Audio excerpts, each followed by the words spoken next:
పంచాయతీ నా తరపు నుంచి పంచాయతీరాజ్ డిపార్ట్మెంట్ తోటి ఎప్పటికప్పుడు సమీక్షలు చేస్తాం మనం లాస్ట్ టూ డేస్ నుంచి.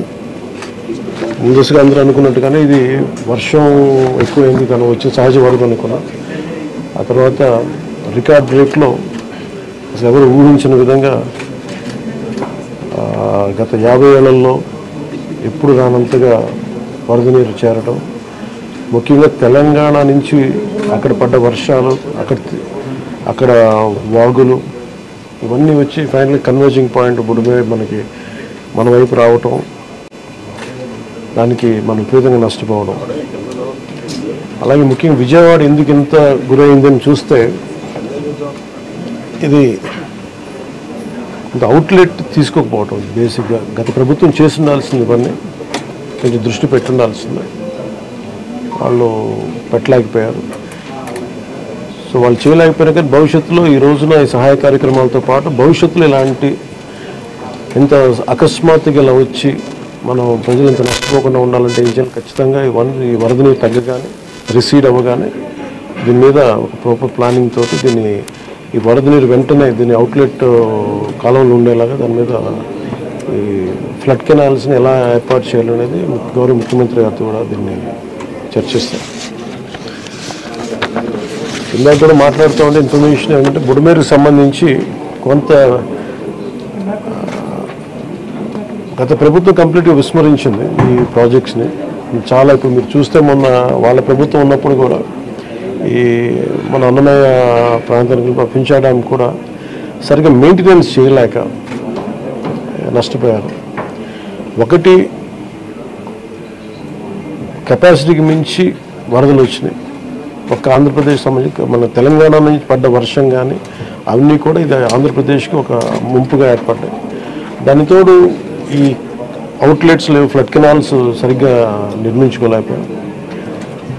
ఒకటి మన స్టేట్ బైఫర్కేషన్ నుంచి ఇప్పుడు దాకా మన ఇన్ఫ్రాస్ట్రక్చర్ ఇలాంటి భవిష్యత్తులో జరగకుండా, నగరాలకు ఎలాంటి ముంపు వాటిల్లకుండా ప్రతి నగరాన్ని కూడా దీన్ని అసెస్ చేయాల్సిన అవసరం ఉంది. ప్రస్తుతం విజయవాడని ప్రత్యేక కోణం నుంచి దీని మీద దృష్టి పెట్టాలి. అదొకటి ఫ్లడ్స్ అయిపోయిన తర్వాత ఆలోచిస్తున్నాం. ప్రస్తుతానికి సిసోడియా గారు చెప్పడం దీన్ని డిజాస్టర్ మేనేజ్మెంట్ హెడ్గా, స్టేట్ డిజాస్టర్ మేనేజ్మెంట్ హెడ్గా మా దృష్టికి తీసుకొచ్చింది ఏంటంటే ప్రస్తుతం రిసీడ్ అవుతున్న నీళ్లు పెరగట్లేదు. రేపటికి ఇది మనకి ప్రకాశం బ్యారేజ్ 5 lakh క్యూసెక్స్కి 5 దాకా వచ్చేస్తుందని చెప్తా ఉన్నారు. సో మేజర్ ప్రమాదం మనం తప్పింది. అంటే చాలా అదృష్టవశాత్తు ఇది భగవంతుడి కరుణ అనుకోవాలి. ఆల్మోస్ట్ ఒక 10-12 వేల క్యూసెక్లు రీచ్ అయ్యి ఉంటే అసలు టోటల్ అసలు మనం ఊహించిన ప్రమాదం జరిగి ఉండేది. అసలు మన ఎవరైనా అన్కంట్రోలబుల్గా జరిగి ఉండేది. ఒకటి ఇది మేజర్గా చెప్పాలంటే ప్రకృతి విపత్తు. ఇంకొంచెం తక్కువ స్థాయిలో మనం డ్యామేజ్ అయ్యేది ఒకటి బుడమేరు కనుక గత ప్రభుత్వం సరిగ్గా మెయింటైన్ చేసి ఉంటాయి. ఎందుకంటే వాళ్ళు అన్నీ చిన్న చిన్న ఇరిగేషన్ ప్రాజెక్ట్స్ కూడా సరిగ్గా కనీసం వాళ్ళు ఈ లాకులు కూడా రిపేర్ చేయలేకపోయిన పరిస్థితులు ఉన్నాయి వాళ్ళకి. సో ఇప్పుడు వాళ్ళకి తిట్టి కూడా ప్రయోజనం లేదు. ఎందుకంటే ఇది ముందు మనం ప్రస్తుతం మా చేతిలో ఉన్నట్టు ప్రభుత్వం ఏమన్నా మేము ఏం చేయాలని ఆలోచిస్తామని ఉన్నంతలో మొత్తం కూర్చోబెట్టి దాదాపు ఇండియన్ ఎయిర్ ఫోర్స్ నుంచి, నేవీ నుంచి, హెలికాప్టర్స్ ద్వారా, అలాగే డ్రోన్స్ ద్వారా ఫుడ్ సప్లై అన్నీ చేస్తా ఉన్నాం. అలాగే సహాయ కార్యక్రమాలు ముందుకు తీసుకెళ్తా ఉన్నాం. అలాగే పిఆర్ పంచాయతీరాజ్ నుంచి కూడా దాదాపు 242 టీమ్స్ని ఈ రోజున 262 టీమ్స్ని ఏర్పాటు చేయడం జరిగింది. ఇది వరద ఎఫెక్ట్ కాని జిల్లాల నుంచి ఈ ప్రత్యేకించి మన ప్రిన్సిపల్ సెక్రటరీ గారి ఆధ్వర్యంలో ఇది ముందుకు తీసుకెళ్తా ఉన్నాం. దీన్ని ఈ రెస్క్యూ కార్యక్రమాలకి చాలా బాధాకరమైన దాదాపు 19 మంది చచ్చిపోయారు. చాలా వారికి మనస్ఫూర్తిగా నా సంతాపం తెలియజేస్తాం. అలాగే ఒక 2 మిస్ అయ్యారు. ఒక పశువులు ఒక దాదాపు 136. అలాగే దాదాపు 1,72,000 హెక్టార్లు పంట నష్టం జరిగింది. అది ఉద్యాన పంటలు కానీ లేదంటే మామూలు మన ప్యాడీ కానీ ప్యాడీయే దాదాపు 1,72,000 హెక్టార్లు. హార్టికల్చర్ వచ్చి ఒక 15,000 హెక్టార్స్ ఉంది. అలాగే 176 రీహాబిలిటేషన్ సెంటర్స్ని ఏర్పాటు చేయడం జరిగింది. దీనిలో ముఖ్యంగా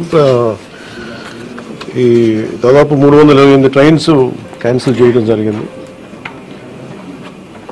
6,44,536 మంది ఈ వరదల వల్ల ఎఫెక్ట్ అయ్యారు. దాదాపు 193 రిలీఫ్ క్యాంప్స్ మెయింటైన్ చేయడం చేస్తున్నాం. అలాగే దాదాపు 42,707 మందికి రిలీఫ్ క్యాంప్స్లో అకామిడేట్ చేసాం. దాదాపు 194 మెడికల్ క్యాంప్స్ ఆర్గనైజ్ చేసాం. దీనికి ఇది ఇంకొక ఈ డేంజర్ ఇలా కంటిన్యూ అవుతుందా లేదని చూస్తుంటే ఖచ్చితంగా తగ్గుముఖం పడుతుంది. ఇది గాబరా పడాల్సిన అవసరం లేదు. అలాగే మేము సహాయ కార్యక్రమాలు పాపం అందరూ కూడా పిఆర్ పంచాయతీరాజ్ దగ్గర నుంచి స్టేట్ సిసోడియా గారి అధ్యక్షతన గౌరవ ముఖ్యమంత్రి చంద్రబాబు గారి ఆధ్వర్యంలో సహాయ కార్యక్రమాలు, స్టేట్ డిజాస్టర్ మేనేజ్మెంట్, అలాగే నేషనల్ డిజాస్టర్ మేనేజ్మెంట్ అందరూ ఒకటే ఇన్ ట్యాండెం కలిసి పనిచేస్తూ ఉన్నాను. సో దాదాపు ఈ సెంటర్కి 600 calls to 700 calls వస్తూ ఉన్నాయి. ఈ సెంటర్కి ఎక్కడెక్కడ ఇబ్బందులు ఉన్నాయంటే అడ్రస్ చేస్తూ ఉన్నాం. అతి తక్కువ సమయంలో ఇంత ఎఫెక్టివ్గా పనిచేయగలిగాం. కానీ భవిష్యత్తులో ఇలాంటివి జరగకుండా ఉండాలని మేమందరం కోరుకుంటున్నాం. అలాగే ఆ దిశగా పనిచేస్తాం. ఇది ఒక రోజుతో కాకుండా ఇది రాత్రంతా పాపం సిసోడియా గారు కానీ అందరు కానీ ప్రతి పంచాయతీరాజ్ కానీ అందరూ ఈ డిజాస్టర్ మేనేజ్ ప్రతి ఒక్కరి కాల్ సెంటర్స్లో ఉన్నవాళ్ళు మొత్తం అందరూ రాష్ట్ర యంత్రాంగం మొత్తం ఆల్మోస్ట్ ప్రతి ఒక చిన్నపాటి ఏరియా కూడా ఒక ఐఏఎస్ ఆఫీసర్ని పెట్టి సహాయ కార్యక్రమాలని ముందుకు తీసుకెళ్తా ఉన్నాం. అలాగే సిసోడియా గారు కూడా ఆయన అహిర్నిస్లో లాస్ట్ ఒక 72 గంటలుగా ఆయనకి నిద్ర కూడా లేకుండా ఇక్కడే కూర్చొని మొత్తం అహిర్నిస్లు అందరూ అప్రమత్తంగా దీన్ని పర్యవేక్షిస్తూ ఉన్నాం. ఇప్పుడు దీన్ని అనలైజ్ చేసి ఇప్పుడు ఎవరి తప్పు వీటన్నిటికంటే కూడా మేము అంటే మా ముందున్నది మేము ఎంతో సహాయ కార్యక్రమాల్లో పాల్గొనగలం. అలాగే నేను ఈ సమావేశం తరఫున ప్రైవేట్ వ్యక్తులు కూడా మన పత్రికా ప్రకటన ద్వారా నేను మిమ్మల్ని అప్పీల్ చేశాను. ఈ రోజున మొత్తం రాష్ట్ర హితువు కోరుకున్న ప్రతి ఒక్కరూ 3 పార్టీల వ్యక్తులు, మద్దతుదారులు అందరూ కూడా మనందరం ఇలాంటి ప్రకృతి విపత్తులు వచ్చినప్పుడు అందరం కలిసి మనం ముందుకు తీసుకెళ్ళాలి. రాష్ట్ర ప్రభుత్వం నుంచి కొత్తగా ఏర్పడ్డ ప్రభుత్వం మనం ముందుకు తీసుకెళ్తా ఉన్నాం. అలాగే మీ వంతు సహాయం కూడా మీరు చేయమని కోరుకుంటూ ఉన్నాను. అలాగే నా సైడ్ నుంచి కూడా ఈ ప్రత్యేకించి రాష్ట్ర సీఎం రిలీఫ్ ఫండ్కి 1 కోటి రూపాయల నిధుల్ని నేను చంద్రబాబు గారి రాష్ట్ర ముఖ్యమంత్రి నిధికి నేను విరాళంగా ప్రకటిస్తున్నాను. ఈ సహాయ కార్యక్రమాలకి చిన్న ఒక పూర్తి స్థాయిలో ఏమాత్రం వాళ్ళకి వచ్చినా కానీ నాకు చాలా ఆనందం కలుగుతుంది. ఆ దిశగా రేపు కలిసి వారికి అందజేస్తున్న చెక్ ఒకటి. అలాగే ఈ పరిస్థితుల్లో ఒక చిన్న అనాలిసిస్ ఏంటంటే రీహాబిలిటేషన్కి షిఫ్ట్ చేయబడ్డవారు 42,000 మంది. నిన్న మెసేజ్ కూడా పెట్టాను. ఆర్బీ రోడ్స్లో కూడా దాదాపు 1,808 కిలోమీటర్లు డ్యామేజ్ అని ఒకటి కరెక్ట్ చేసుకోవాలి, దాన్ని దృష్టి పెడుతున్నాం.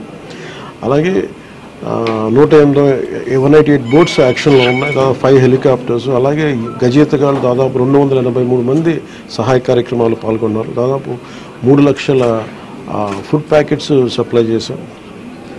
అలాగే ఈ కంట్రోల్ రూమ్ ప్రజలకు ఏదైనా సరే మీకు అత్యవసరమైన పరిస్థితుల్లో ఉండాలి అంటే ఇది 112 ఈ నెంబర్ కానీ అత్యవసర నెంబర్లు కానీ 1070. సో 112 మీరు ఎక్కడున్నా సరే విపత్తులు ఇరుక్కుపోయి ఏదైనా కష్టం ఏదైనా ఇబ్బంది ఉందంటే వెంటనే మేము స్పందిస్తాం. దానికి మీరు కంట్రోల్ రూమ్ నెంబర్ 112, ఇంకొక నెంబర్ 1070. ఇది కాకుండా 1800 4250 మళ్ళీ రిపీట్ చేస్తాను. కంట్రోల్ రూమ్ నెంబర్స్ 112 అదొక ఈ ఫోన్ కన్నా చేయండి, లేదంటే 1070కి ఫోన్ చేయండి. ఇది కాకుండా 3వ నెంబర్ 1800-425-0101. మీరు ఈ కంట్రోల్ రూమ్కి చేసిన మీకు ఏ సహాయ కార్యక్రమం ఎక్కడున్న విపత్తులు మీరు ఇరుక్కుపోయినా కానీ మేము వెంటనే తక్షణంగా స్పందిస్తాం తెలియజేసుకుంటే. అలాగే దాదాపు 80 కోట్ల రూపాయలని జిల్లాలకి ఈ రిలీఫ్ అండ్ రీహాబిలిటేషన్కి విడుదల చేయడం జరిగింది. అలాగే ప్రతి ఒక్కరూ కూడా ప్రభుత్వం అభివృద్ధిని కాంక్షించే ప్రతి ఒక్కరూ కూడా నేను ఇదే కోరుకున్నా. ఈ ప్రకృతి విపత్తు సమయంలో ఇది నిందల కంటే కూడా ప్రజలకు మనం ఎలా చేయాలనే దృష్టిలో పెడతాం. భవిష్యత్తులో ఇలాంటి జరగకుండా ఉండాలంటే ఎలాంటి చర్యలు తీసుకోవాలని మేము క్యాబినెట్లో చర్చించి గౌరవ ముఖ్యమంత్రి గారి దృష్టికి తీసుకెళ్ళి దీనికి ఒక ప్రతి సిటీకి ఒక మాస్టర్ ప్లాన్ తయారు చేయాలి. ఫ్లడ్ మేనేజ్మెంట్కి ఒక మాస్టర్ ప్లాన్ ఉండాలి. అందుకని ఆ దృష్టిలో పెడతాం భవిష్యత్తులో. Thank you. అంటే ఇది ముందు రోజే అనుకున్నాం. యాక్చువల్గా ఇది మా దృష్టికి ఏంటంటే ముందు 1వ తారీఖు అనుకున్నప్పుడు అందరూ ఏమన్నారంటే మీరు వస్తే ఇది మాకు ఈ రిలీఫ్ ఆపరేషన్స్కి ఇబ్బంది అయిపోద్ది, మాకు దయచేసి మీరు ఈ రిలీఫ్ ఆపరేషన్ మీరు అడ్డం అయిపోతారని చెప్పేసి వారి సూచన మేరకు నేను ఆగిపోవాల్సి వచ్చింది. ఇప్పుడు కూడా ఒకసారి వాళ్ళ నిర్ణయం తీసుకొని వాళ్ళు టేక్ కాల్ వెళ్తే అది సహాయపడాలి, కానీ మళ్ళీ ఇంకొక కేయాటిక్ మీకు తెలుసు కదా, అందుకని దాన్ని దృష్టిలో పెట్టుకుని కొంచెం తటపాయిస్తాను. అంత లేదు కొంచెం ఇబ్బంది లేదంటే ముందంటే మెయిన్ అధికారులు పాపం గత 72 గంటల నుంచి